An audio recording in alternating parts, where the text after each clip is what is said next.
Ritu sir English classes में आपका पुनः स्वागत है और आशा करते हैं कि आप मेरे वीडियो को लाइक करके सब्सक्राइब कर रहे होंगे। मैं पूरा प्रयास कर रहा हूं कि जितना मुझ में क्षमता है उस क्षमता के अनुसार मैं आपको अपना मटेरियल दूं और समझाऊं। तो इस क्लास में हम चैप्टर जो है सिंटैक्स चलेंगे। सिंटैक्स को सब्जेक्ट वर्ब एग्रीमेंट भी कहा जाता है। तो इस सिंटैक्स के पार्ट 1 में हम कुछ क्वेश्चन लेकर के आए हैं, क्योंकि आपको इसका पीडीएफ दे देंगे इसलिए रूल हम नहीं लिखे हैं, इसको समझा रहे हैं। तो आप सबसे पहले क्या कीजिए कि आप शॉर्ट स्क्रीन इसको ले लीजिए, क्योंकि जब हम इसको हल करेंगे तो आंसर टिक लगा देंगे, इसलिए आप टिक लगाने के पहले इसको शॉर्ट स्क्रीन कर लें ताकि पढ़ाने के बाद अपने आप को टेस्ट कर सकें। तो इसको शॉर्ट स्क्रीन आप ले लेंगे। अब चलते हैं इस चैप्टर के में कि सिंटैक्स क्या है। तो सिंटैक्स का दूसरा नाम सब्जेक्ट वर्ब एग्रीमेंट है। तो इसी से पता लग जाता है कि सिंटैक्स में हमें पढ़ना रहता है कि सब्जेक्ट के अनुसार वर्ब सिंगुलर होगा या प्लूरल होगा, यही पढ़ना रहता है। इसलिए इसको सब्जेक्ट वर्ब एग्रीमेंट भी कहते हैं। तो पार्ट 1 में हम चल रहे हैं। पहला क्वेश्चन देखिए, राहुल एंड सोनाली इज की आर गोइंग देयर। तो इसमें रूल क्या है कि यदि दो डिफरेंट नाउन्स एंड से जुड़े हुए हो तो वर्ब हमेशा प्लूरल होगा। तो इसके अनुसार क्या होगा, आर होगा।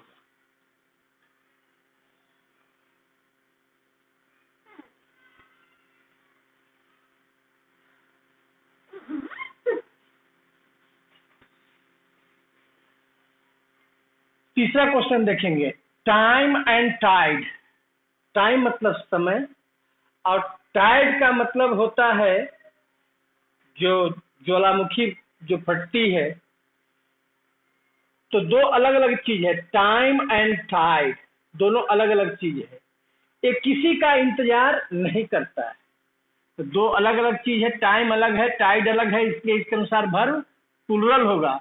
तो आंसर क्या हो जाएगा, वेट। वर्ब का पहला रूप हमेशा प्लूरल होता है और वर्ब में जब एस या ईएस लगाते हैं तो वर्ब सिंगुलर हो जाता है। दूसरा क्वेश्चन में है यू एंड ही, दोनों प्रोनाउन है। इसका मतलब इस रूल में है कि यदि दो प्रोनाउन यू एंड ही है, दो प्रोनाउन एंड से जुड़े हुए हो तो वर्ब जो है सो प्लूरल ही होगा। इसके अनुसार क्या होगा, वर होगा। अब चौथा क्वेश्चन देखिए, राइस एंड करी इज की आर माई फेवरेट फूड। इसमें कुछ खास बात है, आप इसको समझेंगे। इसमें कहता है कि यदि दो नाउन्स एंड से जुड़े हुए हो और दोनों का उद्देश्य एक ही हो, दोनों मिलके एक उद्देश्य को पूरा करे तो वर्ब सिंगुलर हो जाता है। जैसे मान ली कि राइस एंड करी माय फेवरेट फूड।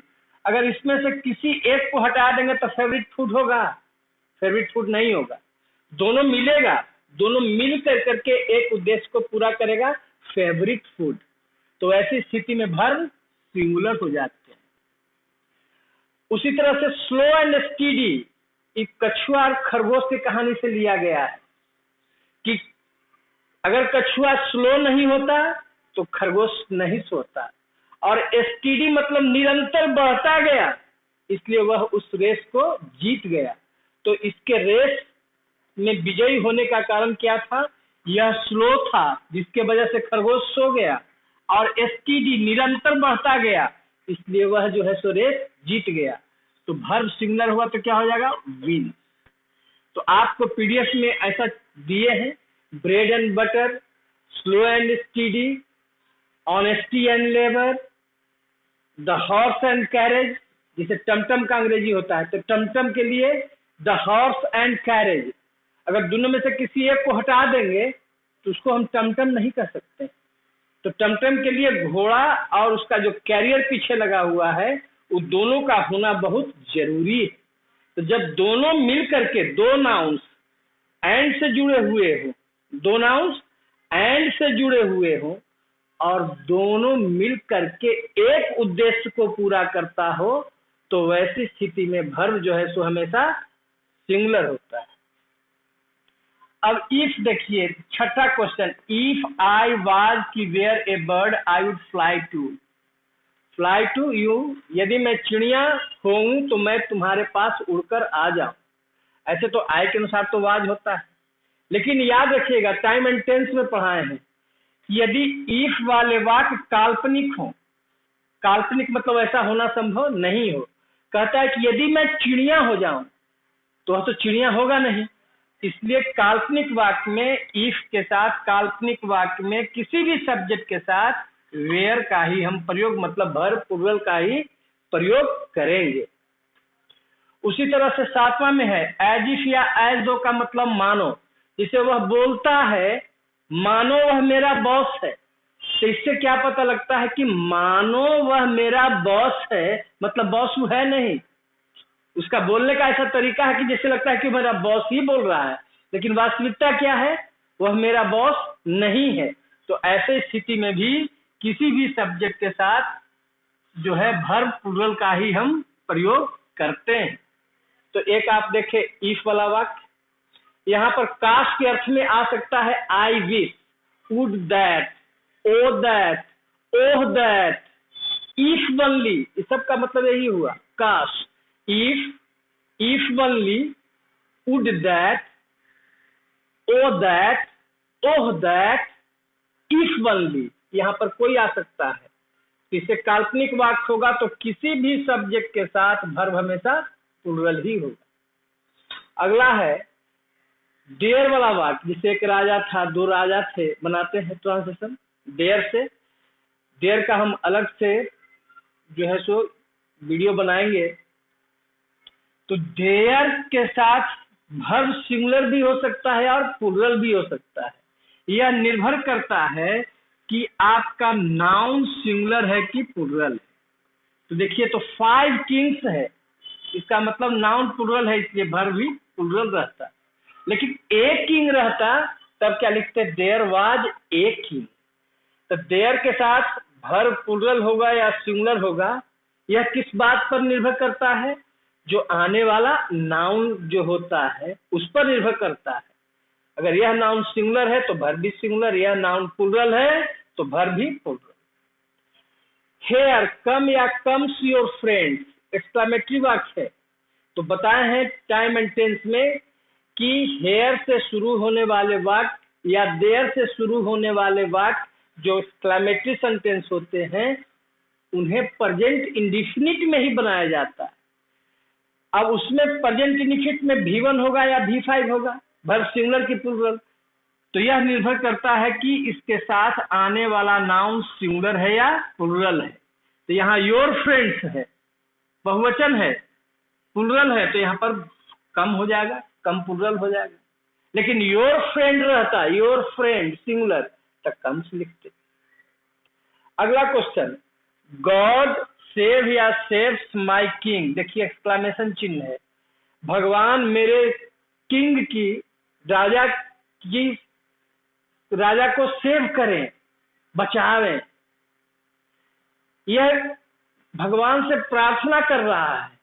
तो आपको पता होगा कि प्रार्थना, शुभकामना, श्राप और आशीर्वाद वाले वाक्य ऑप्टेटिव सेंटेंस कहलाते हैं। और ऑप्टेटिव सेंटेंस में से भी शुरू होता है और कभी कभी में छिपा दिया जाता है। तो देखिए, इसमें में छिपा दिया गया है। तो ऐसी स्थिति में कोई भी आपका सब्जेक्ट रहे वर्ब प्लूरल होगा। इसमें गॉड के अनुसार सेव्स नहीं होगा, क्योंकि एक्सक्लेमेटरी सेंटेंस में किसी भी सब्जेक्ट के बाद वर्ब हमेशा प्लूरल ही होता है। इसके पहले समझिए कि में छिपा हुआ है, ऑब्जेक्टिव वाक्य में छिपा हुआ, अगर दिया हुआ है तो ठीक है, और नहीं दिया हुआ है तो समझिएगा कि वह छिपा हुआ है। 11 क्वेश्चन देखिए, इसमें डांसर है और सिंगर है, 2 नाउन्स है, और दोनों नाउन्स में एक नाउन्स के पहले आर्टिकल लगा हुआ है, ए डांसर एंड सिंगर। तो अगर एक के पहले आर्टिकल लगा हुआ है तो समझिए कि एक ही व्यक्ति है, मतलब एक ही व्यक्ति है जो डांसर भी है और सिंगर भी है। तो जब एक ही व्यक्ति है तो वर्ब क्या होगा?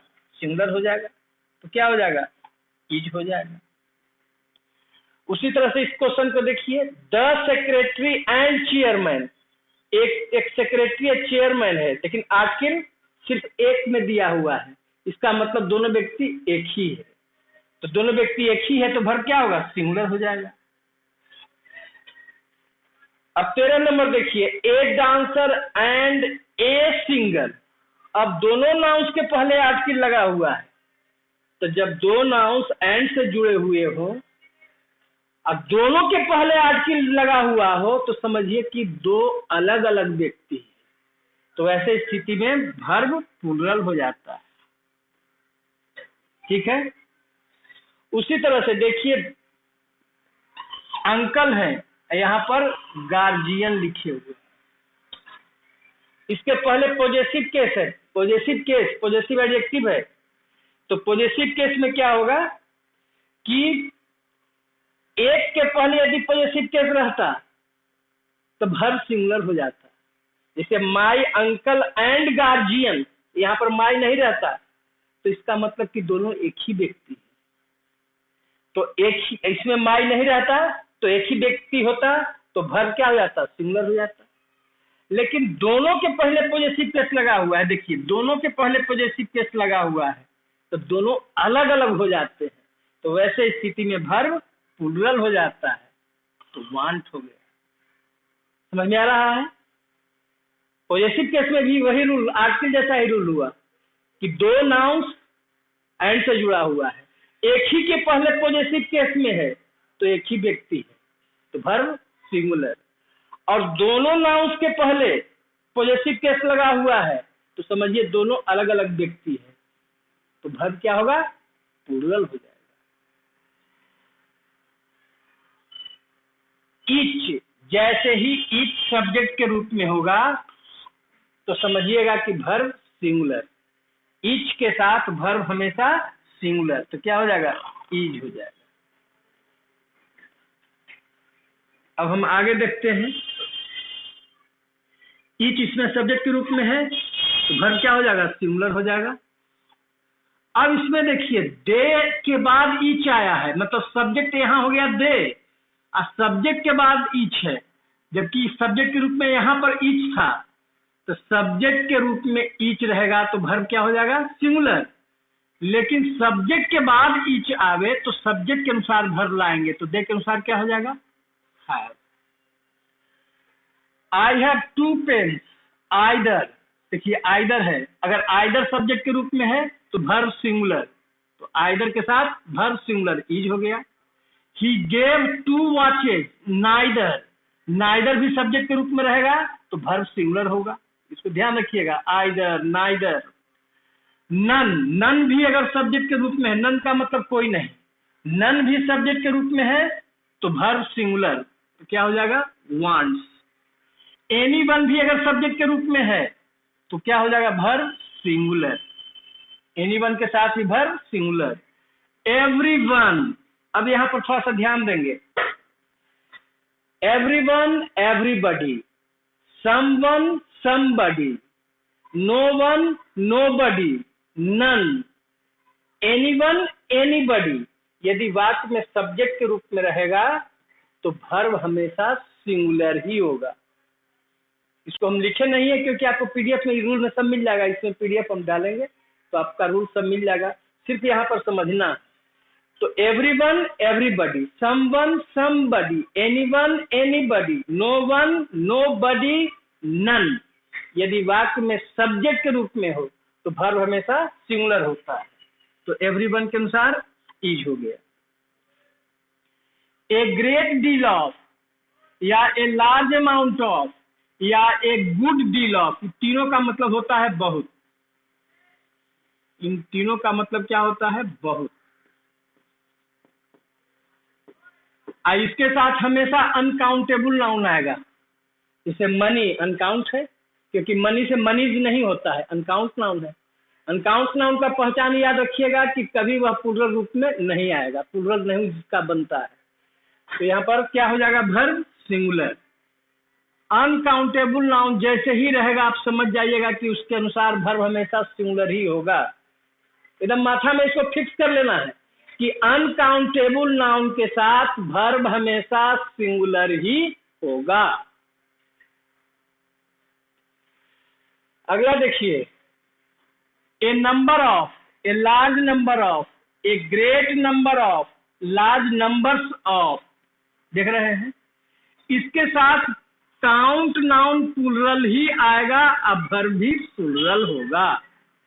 ये संख्यावाचक आ गया, मतलब यह इसके साथ काउंटेबल नाउन ही आएगा, काउंटेबल नाउन प्लूरल आएगा, अब वर्ब भी प्लूरल होगा। किसके किसके साथ?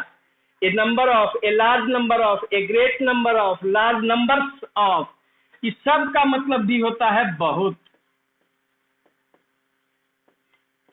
अंतर क्या हुआ कि a great deal of, a large amount of, a good deal of, इसके साथ हमेशा अनकाउंट नाउन आएगा। अनकाउंट नाउन रहने का मतलब वर्ब सिंगुलर। लेकिन a number of, a large number of, a great number of, large numbers of, इसके साथ आपको आएगा काउंटेबल नाउन, और वह प्लूरल रूप में रहेगा, अब वर्ब भी प्लूरल होगा। अगला देखिए, the number of, A number of और द नंबर ऑफ में अंतर समझना है। द नंबर ऑफ का मतलब होता है की संख्या, तो द नंबर ऑफ देख रहे हैं, द नंबर ऑफ के साथ काउंट नाउन प्लूरल आएगा, लेकिन वर्ब आपका जो है हमेशा सिंगुलर होगा। इसमें कंफ्यूजन होगा। ए नंबर ऑफ का मतलब बहुत और द नंबर ऑफ का मतलब की संख्या। तो ए नंबर ऑफ के साथ काउंट नाउन प्लूरल, अब वर्ब भी प्लूरल, लेकिन द नंबर ऑफ के साथ काउंट नाउन प्लूरल, लेकिन वर्ब सिंगुलर होगा। अगला है मेनी ए। मेनी अलग होता है, मेनी ए अलग होता है। जैसे मेनी मतलब बहुत, many students are playing, many books are on the table. लेकिन मेनी ए का मतलब होता है एक एक करके बहुत, एक एक करके बहुत।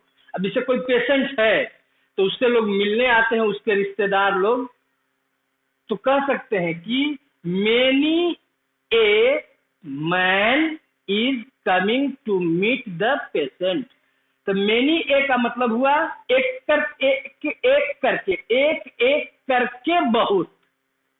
तो इसके साथ नाउन भी प्लूरल होगा, अब वर्ब भी आपका मेनी ए के साथ नाउन हमेशा सिंगुलर होगा, अब वर्ब भी हमेशा सिंगुलर होगा। ठीक है? लेकिन मेनी के साथ सिर्फ मेनी, मेनी माने बहुत, और मेनी ए मतलब एक एक करके बहुत। तब मेनी के साथ noun plural, verb plural. Many boys are learning English. अब मेनी ए का मतलब एक एक करके बहुत, many a man is coming. ठीक है? आगे देखते हैं। ऑल का मतलब सब कुछ, मतलब वस्तु से जुड़ा हुआ या कोई समाचार से, तो ऑल के साथ वर्ब सिंगुलर हो जाता है। लेकिन ऑल सभी लोग के अर्थ में व्यक्ति के लिए यदि आता है तो वर्ब प्लूरल हो जाता है। जैसे ऑल इज वेल मतलब सब कुछ ठीक है, मतलब सब समाचार ठीक है। और ऑल आर वेल मतलब सभी लोग, मतलब व्यक्ति, सभी लोग ठीक है। तो ऑल के साथ कब वर्ब सिंगुलर? जब उसका अर्थ सब कुछ हो। ऑल के साथ वर्ब कब प्लूरल? जब उसका अर्थ सभी लोग हो। ठीक है? अगला देखिए, all the boys, all the boys noun plural, countable noun plural, तो वर्ब भी प्लूरल ऑल के साथ। लेकिन देखिए तो ऑल द मिल्क, तो हम बताए हैं, अभी बताए हैं, अनकाउंटेबल नाउन आ गया तो वर्ब सिंगुलर, तो क्या होगा, ऑल द मिल्क वाज। ठीक है। फिर क्या है, most of the curd, uncount noun है, कर्ड दही अनकाउंट नाउन है, तो verb singular. Most of the का मतलब होता है अधिकांश, मोस्ट ऑफ द बॉयज अधिकांश लड़के, मोस्ट ऑफ द मिल्क अधिकांश दूध। अब देखिए तो most of the boys count noun plural आ गया, तो वर्ब भी क्या हो जाएगा, प्लूरल हो जाएगा। Most of the boys are present, लेकिन most of the milk was sold. ध्यान रखिएगा, अनकाउंट नाउन जैसे साथे आया तो आप समझ जाइएगा कि वर्ब इसके साथ हमेशा सिंगुलर ही होगा।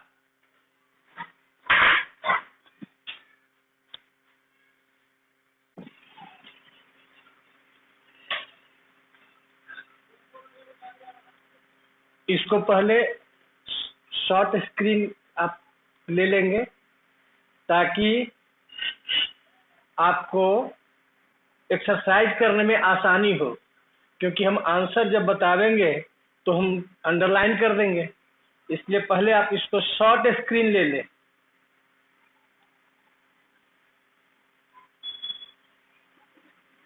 अब 33 नंबर क्वेश्चन है, सम बॉयज। तो देखिए 33 क्वेश्चन में और 34 क्वेश्चन में दोनों में सम है, एक के बाद काउंटेबल नाउन प्लूरल है, दूसरा में अनकाउंटेबल है। तो काउंट नाउन प्लूरल रहने पर वर्ब भी प्लूरल, और अनकाउंटेबल नाउन रहने पर बता दिए हैं कि वर्ब हमेशा सिंगुलर होता है। अब देयर वेयर 5 स्टूडेंट्स देयर, वहां पर 5 छात्र थे। नन, अब नन के साथ ही बता दिए हैं कि नन के साथ वर्ब हमेशा सिंगुलर होता है। कौन कौन बताए थे, everyone everybody, someone somebody, no one nobody none, anybody anyone. यदि वाक्य में सब्जेक्ट के रूप में रहे तो वर्ब हमेशा सिंगुलर होगा। ठीक है। Enough of the milk, enough boys. तो देखिए कि एनफ के साथ अनकाउंट नाउन है तो वर्ब क्या होगा, सिंगुलर, अकाउंट नाउन प्लूरल है तो वर्ब भी प्लूरल हो जाएगा। ठीक है। Half of the milk, uncount noun आ गया तो वर्ब क्या बताए, सिंगुलर, लेकिन half of the student count noun plural तो वर्ब भी plural. The rest of the silver, uncount noun आ गया सिल्वर तो वर्ब सिंगुलर, और the rest of the books count noun plural तो वर्ब भी प्लूरल। देख रहे हैं, काउंट नाउन प्लूरल आया इन शब्दों के साथ तो वर्ब भी प्लूरल, और अनकाउंट नाउन आया तो अनकाउंट नाउन के साथ वर्ब हमेशा सिंगुलर ही होता है। 10% ऑफ द चौक, खल्ली लिखते हैं तो चौक अनकाउंट नाउन है तो वर्ब भी सिंगुलर, और 10% of the boys count noun plural तो वर्ब भी प्लूरल। अब देखिए the percentage of success, the percentage of success uncount noun है तो वर्ब भी सिंगुलर, लेकिन the percentage of efficient teachers, efficient teachers count noun plural तो वर्ब भी प्लूरल। 1 और 2 शर्ट्स, 1 और 2 के साथ नाउन प्लूरल होगा और वर्ब भी प्लूरल होगा। 1 और 2 के साथ, एक या दो, 1 और 2 के बाद काउंट नाउन प्लूरल होगा तो वर्ब भी प्लूरल होगा। द रिच इज की आर। तो देखिए 47 नंबर क्वेश्चन में कि कुछ ऐसे एडजेक्टिव्स हैं जैसे रिच, पुअर, ब्लाइंड, डम, यंग, ओल्ड, ये सब जो एडजेक्टिव हैं इसके पहले जब डी लग जाता है तो वे पूरे समूह का बोध कराते हैं।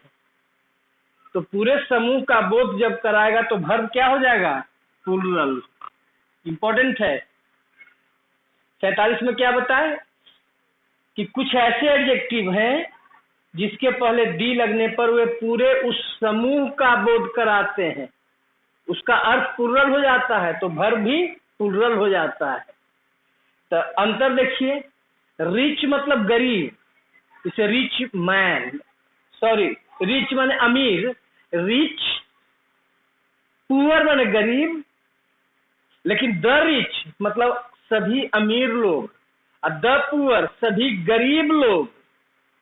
जब लोग समूह का बोध कराता है तो वर्ब प्लूरल। और एक चीज और, जापान से जापानीज, ये हो गया प्रॉपर एडजेक्टिव। चाइना से चाइनीज, पाकिस्तान से पाकिस्तानी, अमेरिका से अमेरिकन, इंडिया से इंडियन, उसके पहले डी लगने पर भी वह पूरे जो है सो उस देश के बारे में, लोगों के बारे में, देश के लोगों के बारे में बताता है, तो इसके साथ भी वर्ब हमेशा प्लूरल होगा।